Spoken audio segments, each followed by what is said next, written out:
Il y a une question qu'il faut vraiment que tu te poses. Combien de fois par jour tu te dis il faut ou il ne faut pas que je fasse ça contre ton angoisse? Like si ça te parle et abonne-toi si tu veux une vidéo par jour pour guérir de l'angoisse. Ce fameux il faut du mindset de performance. Même dans le cadre de ma méthodologie de guérison, où tout ce que je vous dis littéralement c'est d'arrêter de faire, un anxieux va trouver une façon d'interpréter ça, d'une façon qui va satisfaire son besoin de contrôle et donc devenir borné sur il faut que je fasse ou il ne faut pas que je fasse. Et donc tous les jours devient pour toi une performance. Il faut que tu performes, il faut que tu réussisses à faire quelque chose qui est dur. C'est vraiment pas le bon mindset à avoir. Même si tu commences à faire ce qu'il faut, ou justement arrêter de faire ce qu'il ne faut pas, tu limites inévitablement ta guérison juste par le mindset avec lequel tu abordes les choses.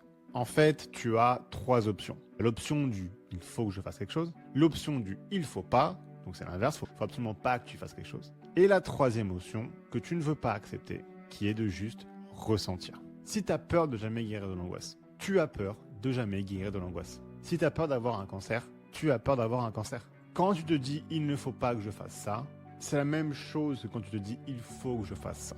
Tu fuis en vérité cette peur que tu ressens. Tu essayes de te réfugier dans la méthodologie de guérison pour ne pas accepter la douleur que tu ressens. Donc par exemple, si tu ne fais pas de recherche sur Internet, car tu t'es dit « il faut pas », c'est beaucoup mieux, oui.